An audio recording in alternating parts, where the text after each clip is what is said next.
بسم الله الرحمن الرحيم الحمد لله رب العالمين والصلاة والسلام على سيد المرسلين وعلى آله وصحبه أجمعين أما بعد فقد قال الله تعالى في القرآن المجيد وإنك لعلى خلق عظيم صدق الله العظيم وقال النبي صلى الله عليه وسلم من كان يؤمن بالله واليوم الآخر فليقل خيرا أو ليصمت أو كما قال عليه الصلاة والسلام وقال النبي صلى الله عليه وسلم من حسن إسلام المرء تركه ما لا يعنيه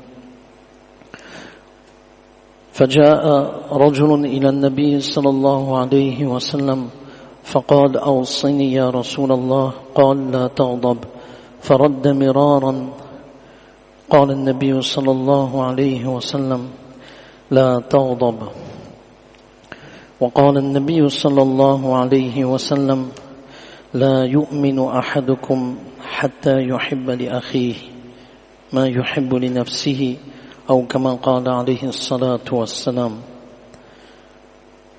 رب اشرح لي صدري ويسر لي أمري واحلل عقدة من لساني يفقهوا قولي سبحانك لا علم لنا إلا ما علمتنا إنك أنت العليم الحكيم فسهل يا إلهي كل صعب بحرمة سيد الأمرار سهل اللهم صل على محمد وعلى آل محمد بعدد كل ذرة ألف ألف ألف مضى اللهم صل على محمد أفضل صلواتك جزا الله عنا محمدا صلى الله عليه وسلم بما وأهله رب ارحمهما كما ربياني صغيرا اللهم اغفر لهما وادخل بالجنة الفردوس بغير حساب ولا سابق عذاب.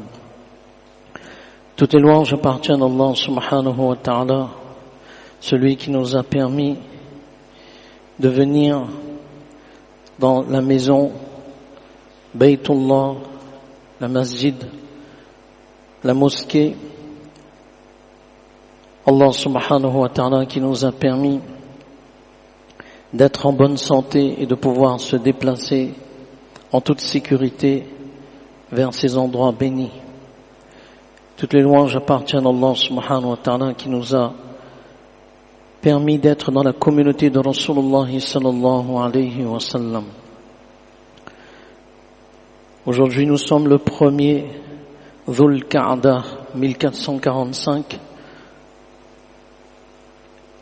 Il y a 4 mois sacrés.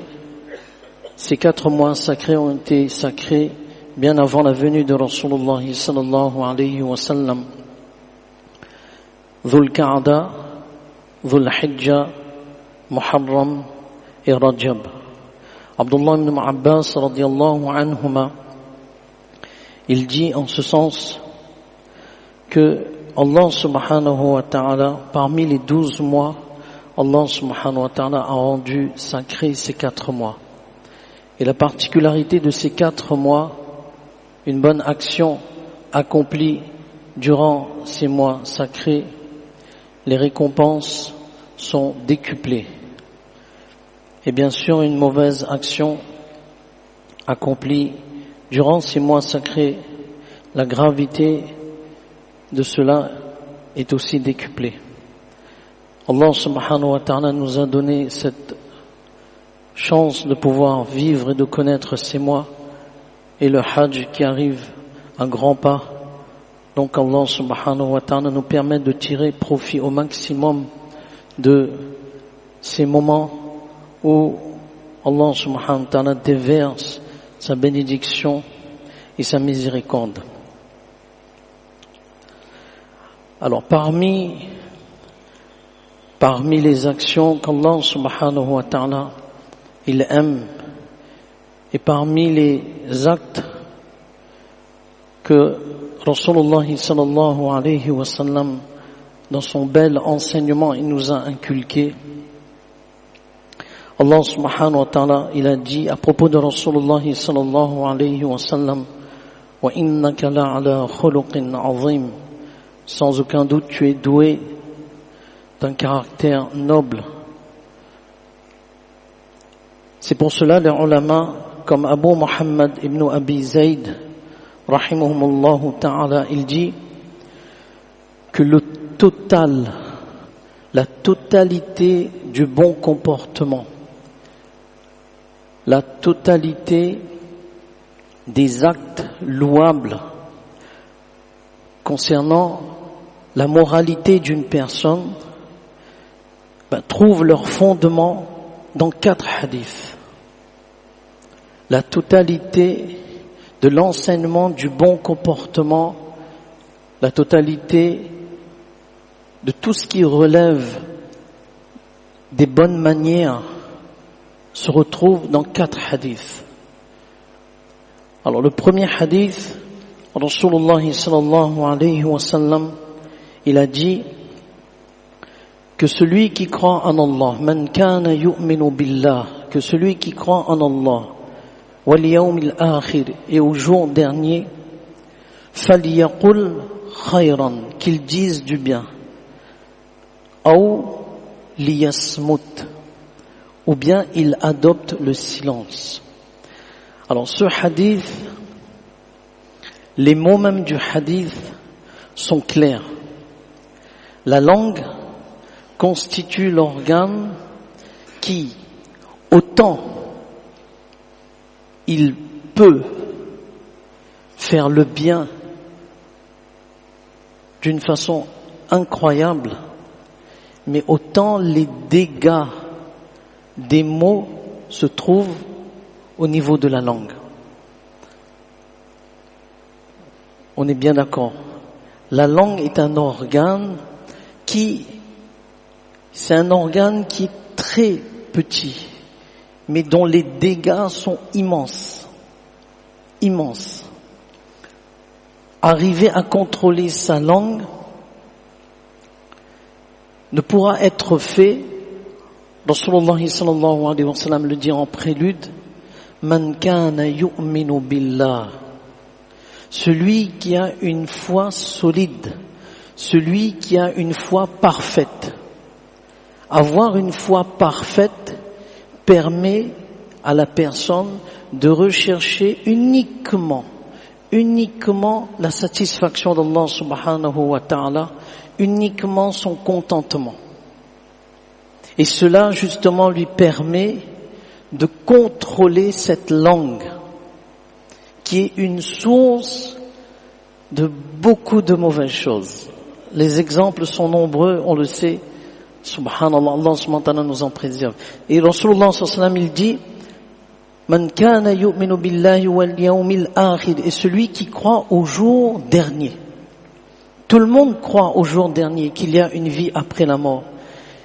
Mais il faut arriver à ce que cette conviction nous habite 24 heures sur 24 pour pouvoir contrôler non seulement la langue, mais tous les membres de notre corps, de regarder si ces membres et si cette langue agissent d'une bonne façon ou pas.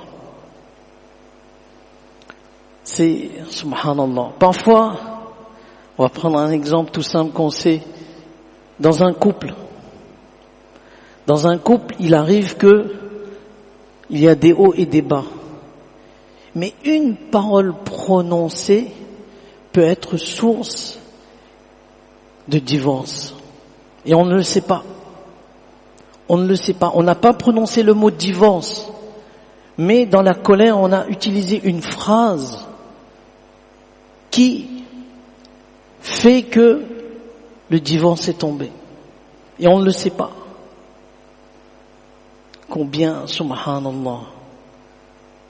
Dans la colère, on prononce une parole malveillante et pour nous peut-être ça nous paraît tout à fait logique ou bien normal, mais cela est grave. Cela est très très grave. La langue, la médisance, le colportage, la calomnie, toutes les mauvaises choses que la langue puisse dire, Rasulullah sallallahu alayhi wa sallam dans un autre hadith, il dit, à cause de la langue, une personne sera jetée face contre terre dans le feu de l'enfer. Allah subhanahu wa ta'ala nous en préserve. Parfois même dans la masjid, on parle du foot, on parle des résultats de football. Parfois avant même d'accomplir la salat, on dit une personne, une parole qui est une médisance dans la masjid. Et on va faire la salat. Donc cette langue-là, il faut contrôler. Nos pieux prédécesseurs, le soir, avant de dormir, ils prenaient un papier. Qu'est-ce que j'ai dit dans la journée? Qu'est-ce que j'ai dit dans la journée? Subhanallah. On se rend pas compte, mais lorsqu'on s'assoit, on discute en groupe, il faut bien veiller à ce qu'on dit, qu'il n'y a pas de médisance, qu'il n'y a pas de colportage, parce que cet endroit-là, le jour de la résurrection, va témoigner. Pour ou contre nous. Les membres vont témoigner. La langue même, elle va témoigner le jour de la résurrection. Il y aura une autre parole. Ce n'est pas la langue qui va parler, mais dans la langue, il y a une parole. Comprenons bien. Dans la langue, il y a une parole. C'est pas la langue qui va parler, mais c'est le membre en lui-même. Dans ce membre-là, il y a une parole qui va sortir. Il va dire tel jour, telle date, tu as dit telle parole. Combien de divorces? Peut-être. Après on demande aux savants, mais j'ai dit cette phrase-là dans la colère. Mais c'est un divorce. Ça peut compter comme un divorce. Donc c'est pour cela, Rasulullah sallallahu alayhi wa sallam, il attire notre attention. Si vraiment tu veux dire quelque chose et que tu sais que pour toi il y a un profit, alors dis-le. Mais s'il n'y a pas de profit, ne le dis pas. Parce que ça va retomber contre toi-même. Parfois, Allah subhanahu wa ta'ala, dans le commentaire, c'est pour ça Imam Shafi'i rahimahullah, il dit, quand l'homme veut parler, il doit d'abord réfléchir. S'il juge que ses propos ne sont point à son détriment, il pourra parler. Imam Shafi'i rahimahullah, il continue, mais s'il s'avère ou s'il doute que ses propos risquent de lui être préjudiciables, il devra s'en abstenir. Il devra s'en abstenir. Donc Allah subhanahu wa ta'ala nous en préserve. Ça c'est le premier hadith qui concerne, sur 4 hadiths, c'est le premier hadith qui concerne le résumé du bon comportement, de la moralité d'une personne. Et ça, il faut surveiller. Ça, Imam Abu Hanifa, rahimahullah, lorsque les gens commettaient la médisance envers lui, il savait qu'il y avait ces détracteurs, ces opposants. Alors il leur amenait un cadeau. Alors, il dit, mais pourquoi tu nous amènes un cadeau? Il dit, Jazakallah khairan, pour tout le transfert que vous faites sur mon compte de vos bonnes actions. Est-ce que vous faites la médisance sur moi? Toutes vos bonnes actions vont sur moi. Donc il faut bien réfléchir. Et parfois, subhanallah, Allah subhanahu wa ta'ala nous en préserve, mais la langue, c'est aussi une source d'ostentation. Si je parle pour épater le public et pour dire que le public, j'ai la connaissance, je suis celui qui connaît, et je suis celui qui a fait des recherches, et je suis un beau parleur, je suis un bel orateur, là aussi ça va aller contre la personne. Subhanallah, Allah subhanahu wa ta'ala, les déviances et les dégâts de la langue sont très nombreux. Imam Ghazali rahimahullah, il a écrit tout un livre sur les dégâts de cette parole. Subhanallah, Allah nous en préserve. Vraiment, Allah nous en préserve. Deuxième hadith que Rasulullah sallallahu alayhi wa sallam dit, c'est le résumé de la bonne moralité d'une personne et le contrôle sur soi. Rasulullah sallallahu alayhi wa sallam, il a dit, parmi les signes de la parfaite adhésion à l'islam d'une personne, que cette personne soit un homme ou une femme, consiste à s'abstenir de ce qui ne le regarde pas. Les choses, donc, ça ne me regarde pas, je vais pas aller chercher. Hassan Basri rahimahullah, il avait l'habitude de dire min alamati i'radillahi ta'ala 'anil 'abd an yaj'ala shughlahu fima la ya'nihi. Hassan Basri rahimahullah, il avait l'habitude de dire fait partie des signes qu'Allah subhanahu wa ta'ala se détourne de toi, c'est s'occuper des affaires des autres. Allah nous en préserve. Fait partie des signes que Allah subhanahu wa ta'ala est en train de t'éloigner, mais sans que tu as conscience de cela. C'est se mêler des affaires qui ne te regardent pas. Ça, c'est un des signes que la personne, il s'éloigne, et Allah subhanahu wa ta'ala est en train de l'éloigner de la miséricorde d'Allah subhanahu wa ta'ala.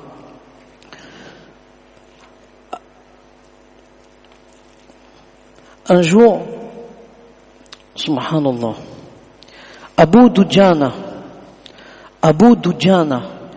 un sahabi radiallahu, il était tombé malade.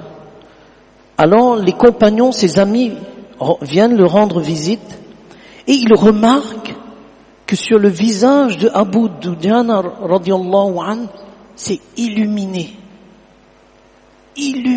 subhanallah. Il y a une lumière, subhanallah.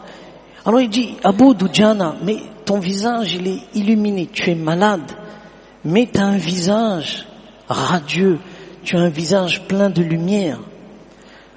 Alors Abu Dujana radiallahu anhu, il dit, parmi mes bonnes actions, et j'espère plus la récompense d'Allah subhanahu wa ta'ala, il y a 2 actions que je m'y attache fermement. Je n'ai jamais parlé de ce qui ne me regarde pas. Je n'ai jamais parlé de ce qui ne me regarde pas. Et mon cœur a toujours été sain vis-à-vis de mes frères. Aucune rancune, aucune jalousie, aucun, comme on dit dans la langue, aucun panchat, aucun l'a dit l'a fait, rien. Mon cœur, il est propre. Aucune susceptibilité, je ne boude pas, c'est les petits qui boudent, les grands ne boudent plus. C'est les petits qui boudent, on ne boude plus. Mon cœur a toujours été sain vis-à-vis de mes frères en islam. Voilà comment on peut mériter, subhanallah, dans ce monde même, le signe de la part d'Allah subhanahu wa ta'ala. 3e hadith, Rasulullah sallallahu alayhi wa sallam, il a dit à une personne, et tous ces hadiths, vous avez remarqué, nous pouvons le remarquer, il y a un lien. La langue dit des choses parfois que ça ne nous regarde pas. Et le 3e hadith de Rasulullah sallallahu alayhi wa sallam, c'est une personne qui est venue voir Rasulullah sallallahu alayhi wa sallam. Il a dit, Ya Rasulallah, awsini, conseille-moi. Lorsqu'on va voir une personne, on veut investir notre argent. On choisit la bonne personne. Où est-ce que je peux investir et que je serai gagnant? Les Sahaba radiyallahu anhum, ils investissaient dans ce monde, mais ils investissaient dans l'autre monde. Et ils savaient que l'investissement dans l'autre monde n'est pas périssable, il est éternel. Et je peux grappiller à travers cette vie qu'Allah subhanahu wa ta'ala il m'a donnée une occasion énorme pour ne pas perdre. C'était ça les Sahaba radiyallahu anhum. Ils avaient toujours dans leur objectif, c'était des commerçants, c'était des riches commerçants. Abu Talha radiyallahu anhu, il dépensait chaque jour plus de 10 000 pièces d'or pour les pauvres. Combien de Sahaba? Abu Bakr Siddiq radiyallahu anhu, riche. Mais il y a une différence entre avoir un chèque de 1 million d'euros dans sa poche et l'amour d'1 centime dans le cœur. C'est toute la différence. Alors cet homme, il dit, Ya Rasulallah, awsani, conseille-moi. C'est-à-dire, conseille-moi, donne-moi des conseils qui me seront utiles dans ce monde même, mais qui ne s'arrêtent pas là, mais qui me sera utile dans l'autre monde. Dans l'autre monde. Et que je serai gagnant dans les 2 mondes. Regardez qu'est-ce que Rasulullah sallallahu alayhi wa sallam lui dit, une phrase exceptionnelle. La taghdab, ne te mets pas en colère. Cet homme lui répète à Rasulullah sallallahu alayhi wa sallam, donne-moi encore un conseil. Rasulullah sallallahu alayhi wa sallam à chaque fois lui dit, la taghdab. Et nous savons tous les dégâts de la colère. Mullah Ali Qari rahimahullah, il dit, la colère, c'est-à-dire la mauvaise colère. La mauvaise colère, parce qu'il y a une bonne colère concernant lorsque les injonctions d'Allah subhanahu wa ta'ala, les ordres d'Allah subhanahu wa ta'ala sont bafoués. Et là, on n'est pas satisfait, parce que les ordres d'Allah subhanahu wa ta'ala ont été bafoués.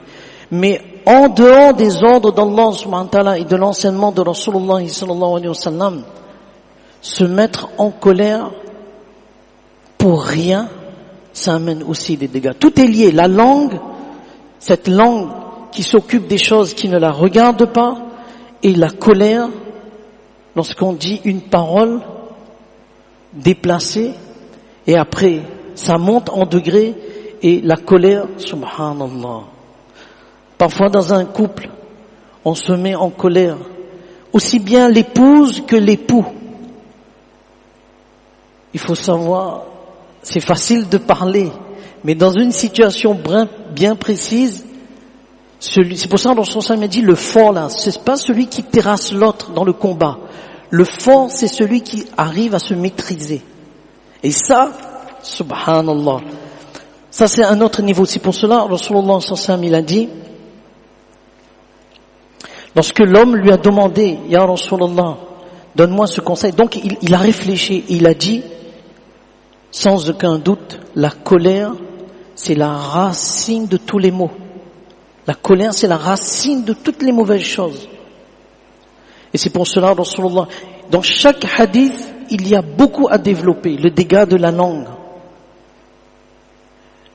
les dégâts de la colère. Parfois, Rasulullah il a dit, lorsque tu te mets en colère, parce que la colère, tu sors de ton état naturel et ça bouille. Et ça c'est shaitan. Le feu, comme le feu.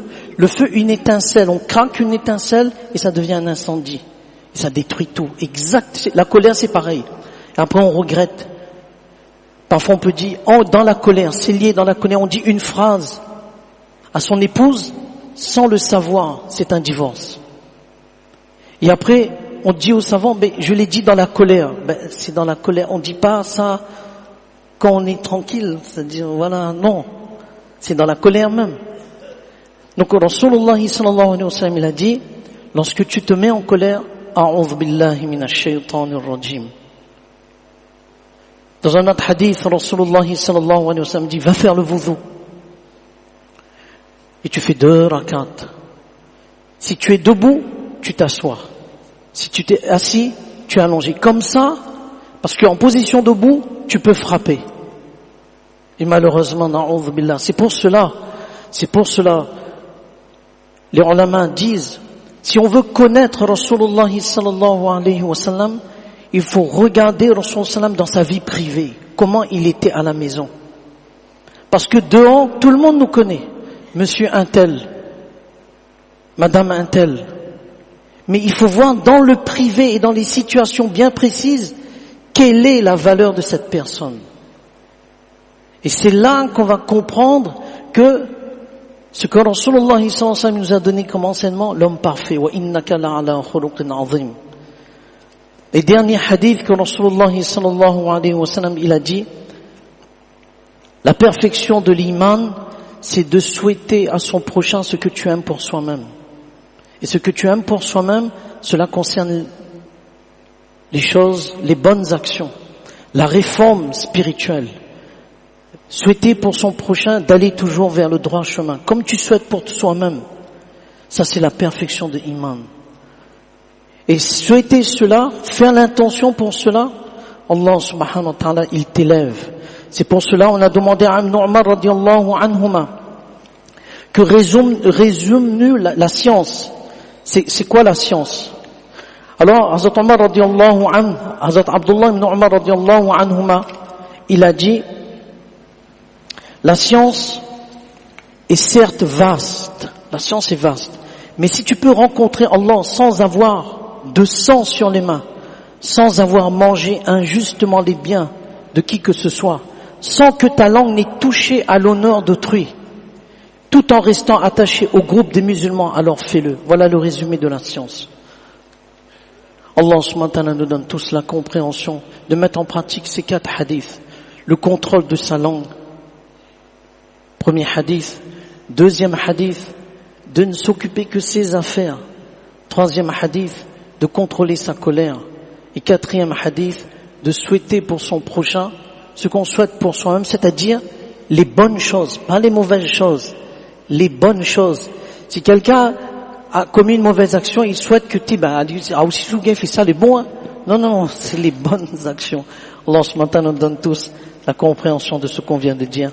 Amin wa akhiru da'wana alhamdulillah rabbil alamin. Fajazakumullahu khairan.